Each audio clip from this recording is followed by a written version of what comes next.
ಸಿಂಗ್ ಠಾಕೂರ್ ಅವರು ನಿರ್ದೇಶಿಸಿದ ಮೊದಲ 10 ಸಿನಿಮಾಗಳೇ ರಾಜ್ಕುಮಾರ್. ಶ್ರೀನಿವಾಸ ಅಣ್ಣವರಿಗೆ ಹಾಡಿದ ಮೊದಲ ಸಿನಿಮಾ ಕೂಡ ಇದೆ. ಈ ಓಹಿಲೇಶ್ವರ ಒಂದು ಭಾಗವತದಲ್ಲಿ ಬರ್ತಕ್ಕಂಥ ಸಣ್ಣ ಪ್ರಸಂಗದ ಕಥೆ. ವಿಜಯಶಂಕರ್ ಅವರ ತಂದೆ ಜಿ ಸದಾಶಿವಯ್ಯ ಇದಕ್ಕೆ ಕಥೆಯ ಸಂಭಾಷಣೆ.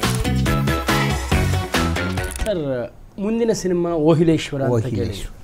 ಓಹಿಲೇಶ್ವರದ ಬಗ್ಗೆ. ಓಹಿಲೇಶ್ವರ ವಿಶ್ವಕಲಾ ವಿಶ್ವನಾಥ್ ಶೆಟ್ರು, ಟಿ ವಿ ಸಿಂಗ್ ಠಾಕೂರ್ ಇದರ ಅದೊಂದು ವಿಶ್ವಕಲಾ ಸಂಸ್ಥೆ ಅಂತ ಹೇಳೋದು ಕನ್ನಡಕ್ಕೆ ಬಹಳ ದೊಡ್ಡ ಇತಿಹಾಸವನ್ನು ಕಲ್ಪಿಸ್ಕೊಟ್ಟಂತಹ ಸಂಸ್ಥೆ ಅದು. ಮತ್ತು ಕನ್ನಡ ಏಕೀಕರಣ ಚಳವಳಿಯಲ್ಲಿ ಕೂಡ ಈ ಸಂಸ್ಥೆ. ಮತ್ತು ಟಿ ವಿ ಸಿಂಗ್ ಠಾಕೂರ್ ಸಿಂಗ್ ಠಾಕೂರ್ ಅವರು ನಿರ್ದೇಶಿಸಿದ ಮೊದಲ 10 ಸಿನಿಮಾಗಳಿಗೆ ರಾಜ್ಕುಮಾರ್ ನಾಯಕ. ಅಷ್ಟೇ ಅಲ್ಲ, ಸಿಂಗ್ ಠಾಕೂರ್ ಕನ್ನಡದ ಮೊದಲ 3 ಕಾದಂಬರಿ ಆಧಾರಿತ ಚಿತ್ರಗಳ ನಾಯಕರು. ಅವರು ಕರುಣೆ ಕುಟುಂಬದ ಕಂಡು ಎಲ್ಲರಿಗೂ ಗೊತ್ತಿದೆ. 2ನೇ ಕಾದಂಬರಿ ಆಧಾರಿತ ಚಿತ್ರ ಕುಲುವುದು, 3ನೇ ಕಾದಂಬರಿ ಆಧಾರಿತ ಚಿತ್ರ ಚಂದವಳ್ಳಿಯ ತೋಟ. 3ರಲ್ಲೂ ಅಣ್ಣವರಿದ್ದಾರೆ. ಸಿಂಗ್ ಠಾಕೂರು ಅದನ್ನು ಯಾವಾಗಲೂ ಹೇಳೋರು, ಟಿ ವಿ ಸಿಂಗ್ ಠಾಕೂರು ಒಬ್ಬನು ರೈಟ್ ಹ್ಯಾಂಡ್, ಒಬ್ಬರು ಲೆಫ್ಟ್ ಹ್ಯಾಂಡ್, ದೊರೆ ಭಗವಾನ್ ಸಿಂಗ್ ಠಾಕೂರ್ಗೆ. ಸಿಂಗ್ ಠಾಕೂರ್ ಬಹಳ ದೊಡ್ಡ ಕೊಡುಗೆ ಇರೋದು ದೊರೆ ಭಗವಾನ್ ಅವ್ರು ಕನ್ನಡ ಚಿತ್ರರಂಗಕ್ಕೆ ಕೊಟ್ಟರು ಅಂತ ಹೇಳಿ. ಈ ಓಹಿಲೇಶ್ವರ ಅದು ಒಂದು ಭಾಗವತದಲ್ಲಿ ಬರ್ತಕ್ಕಂಥ ಒಂದು ಸಣ್ಣ ಪ್ರಸಂಗದ ಕಥೆ. ಅದು ಅದನ್ನು ಇಟ್ಕೊಂಡು ಮಾಡಿದ್ರು. ಇದು ನಮ್ಗೆ ಇತಿಹಾಸದ ದೃಷ್ಟಿಯಿಂದ 2 ಬಹಳ ಮುಖ್ಯವಾದ ಸಂಗತಿ. ಒಂದು, ಅಣ್ಣವರು ಹಾಡಿದ ಮೊದಲ ಸಿನಿಮಾ ಇದು. ಶರಣಶಂಭೋ. ಹೌದು, ಶರಣಶಂಭೋ ಶಿವ ಶರಣಶಂಭೋ ಅನ್ನೋ ಹಾಡನ್ನು ಇದರಲ್ಲಿ.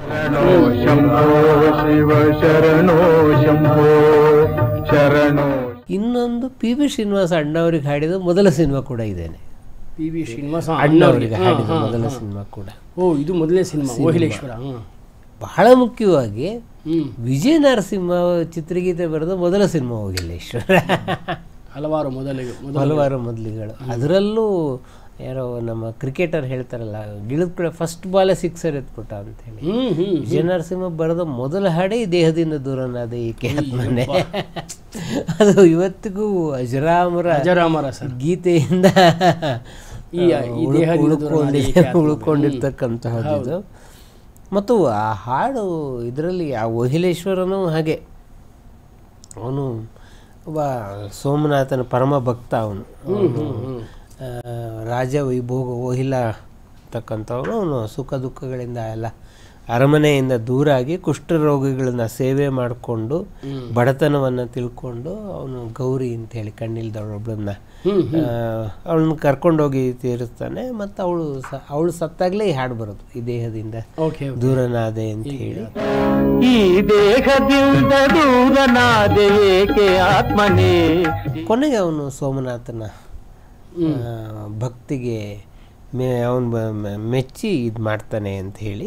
ಇದಕ್ಕೆ ಅನೇಕ ಪ್ರೇರಣೆ, ನಾನು ಹಾಗೆ ಹೇಳಿದಾಗ ಭಾಗವತದ ಹಾಗೆ ಹರಿಹರನ ಓಹಿಲೆ ಏನ ರಗಳೆ ಅಂತ ಅದು ಒಂದು ಇದ್ರ ಮೇಲೆ ಪ್ರೇರಣೆ ಮಾಡಿದೆ. ಇದರಲ್ಲಿ ಅಯ್ಯರು, ನರಸಿಂಹರಾಜು, ರಾಮಚಂದ್ರ ಶಾಸ್ತ್ರಿಗಳು ಕಾಲದಲ್ಲಿ ಇದ್ದಂಥವ್ರು. ಅದು ಸೊ ಇದು ಬಹುಶಃ ಓಹಿಲೇಶ್ವರನ ಬಗ್ಗೆ ಬಹಳ ಮುಖ್ಯವಾಗಿ ಹೇಳಬೇಕಾದಂಥ ಸಂಗತಿ ಅಂತ ಅಂದ್ಕೊಳ್ತೀನಿ.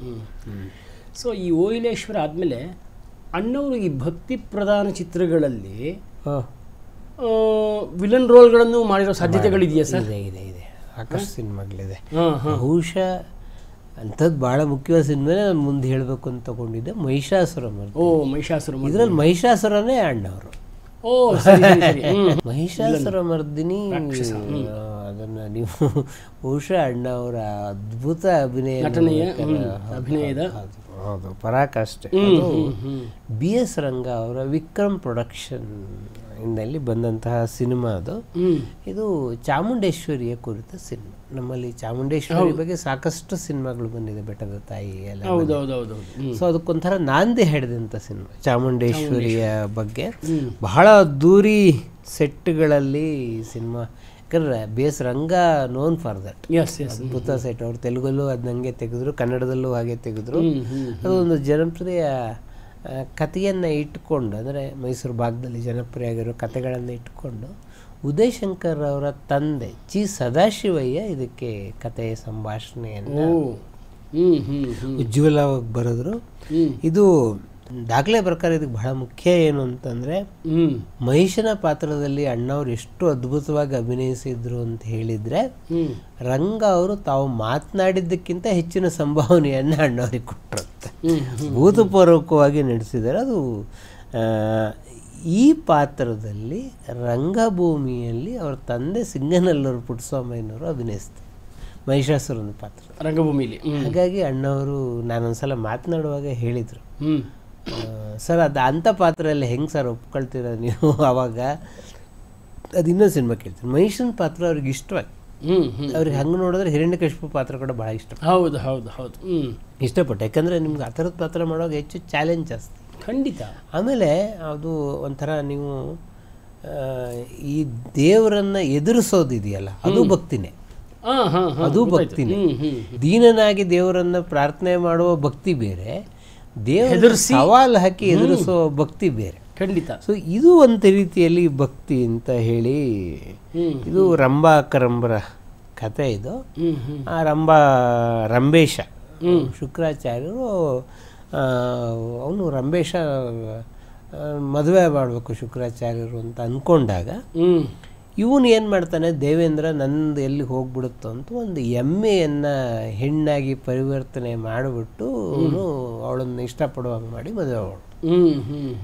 ಶುಕ್ರಾಚಾರ್ಯರಿಗೆ ಗೊತ್ತಾಗ್ಬಿಡತ್ತೆ. ಹೌದು. ಅವನು ಇವಳಿಗೆ ಆ ಎಮ್ಮೆ ಹೆಣ್ಣಾಗಿರ್ತಾಳಲ್ಲ, ಅವಳಿಗೆ ನಿನಗೆ ಆ ಹೆಣ್ಣಿನ ರೂಪ ಶಾಶ್ವತ ಉಳಿಲಿ ಅಂತೇಳಿ ಇದು ಮಾಡು, ವರ ಕೊಡ್ತಾನೆ ಶಾಶ್ವತವಾಗಿ.